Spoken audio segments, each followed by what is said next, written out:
semua. Perkenalkan, saya Ika Nabianti dari Fakultas Keguruan dan Ilmu Pendidikan, Program Studi Pendidikan Bahasa dan Sastra Indonesia dengan NIM 0602 1382 530060. Yang saya hormati Ibu Ernalida, SPD M.Hum PhD, dan Ibu Kholidatul Nuzula, SPD MPD, selaku dosen pengampu mata kuliah retorika. Baik, di sini saya akan memaparkan materi mengenai literasi politik bagi generasi muda. Nah, apa sih yang dimaksud dengan literasi politik? Jadi, literasi politik ini merupakan kemampuan penting yang harus dimiliki individu untuk memahami, menganalisis, dan berpartisipasi dalam proses politik dengan kritis dan bertanggung jawab. Adapun menurut Nurdiansa 2021, literasi politik ini dapat didefinisikan sebagai kemampuan individu untuk memahami, menganalisis, dan berpartisipasi dalam proses politik secara kritis dan bertanggung jawab. Lalu, adapun generasi muda ini memiliki peran penting dalam membentuk masa depan politik melalui partisipasi aktif dalam debat dan penyampaian mereka. Nah, dengan keterlibatan ini dalam dialog dengan individu dari berbagai latar belakang, mereka dapat memperkaya pemahaman dan menciptakan yang lebih inklusif. Nah, partisipasi ini tidak hanya memperkuat demokrasi, tetapi juga memastikan bahwa suara mereka didengar dan dihargai. Nah, adapun peran media sosial dalam meningkatkan literasi politik generasi muda. Di era modern ini, pastinya sudah tidak asing lagi dengan yang namanya media sosial. Media sosial ini telah menjadi integral dalam kehidupan sehari-hari, terutama bagi generasi muda. Platformnya yang beragam seperti TikTok, Twitter, Instagram, dan Facebook, dan masih banyak aplikasi lainnya. Nah, media sosial tersebut telah menjadi sarana utama untuk berkomunikasi, bersosialisasi, dan mengekspresikan diri. Namun, di balik fungsi sosialnya yang dominan, media sosial juga berpotensi menjadi sarana yang efektif untuk meningkatkan literasi politik di generasi muda. Adapun faktor-faktor penyebab rendahnya literasi politik.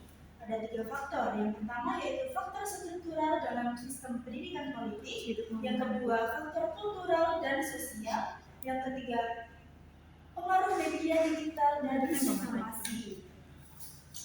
Yang pertama yaitu faktor struktural dalam sistem pendidikan politik. Nah, faktor ini salah satu akar masalah rendahnya literasi politik adalah tantangan struktural dalam sistem pendidikan. Menurut Dhani dan Krisnani 2015, guru tidak dibekali dengan literasi politik, sehingga minimnya pendidikan politik di wilayah pedesaan. Lalu, yang kedua yaitu faktor kultural dan sosial. Menurut Mulia 2024, dalam penelitiannya mengkaji pendidikan politik dan manfaat peranannya di masyarakat, mengungkapkan bahwa budaya politik di masyarakat Indonesia sangat beragam, mulai dari budaya partisipan di perkotaan hingga pedesaan. Lalu yang ketiga yaitu pengaruh media digital dan disinformasi. Media sosial telah menjadi sumber utama, namun menjadi lahan subur bagi penyebaran hoaks, disinformasi, dan polarisasi. Generasi muda lebih akrab dengan teknologi, justru lebih rentan terhadap manipulasi digital karena kurangnya kemampuan analisis kritis. Nah, lalu ada pun tantangan dan hambatan pendidikan politik di Indonesia. Ada 4 tantangan. Nah, ada 4 tantangan dan hambatan. Yang pertama yaitu dominasi elit dan minimnya partisipasi masih publik. Ini merupakan seperti pendidikan elit, namun tidak mencerminkan kualitas pendidikannya. Lalu yang kedua yaitu kesenjangan akses dan kualitas pendidikan.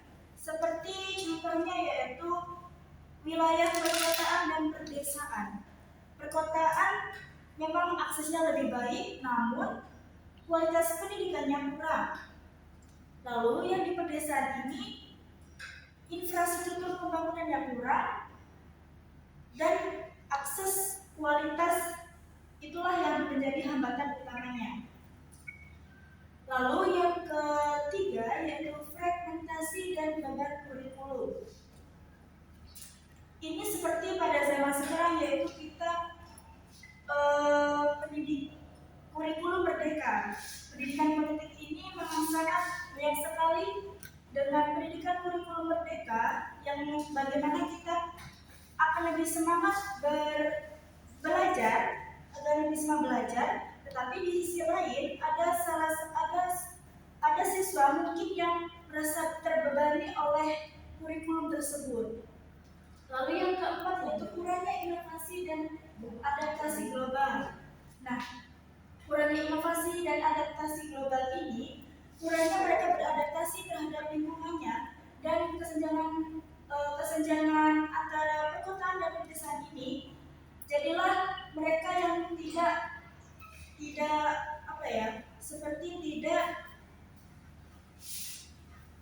tidak memfragmentasi inovasi tersebut. Nah, sampailah ke titik kesimpulan ini. Jadi, literasi politik ini sangat penting bagi generasi muda, apalagi pada zaman sekarang yang menjadi peran media sosial, dan tidak lupa lagi dengan hak kewajiban antara kemanusiaan, perkotaan dan pedesaan.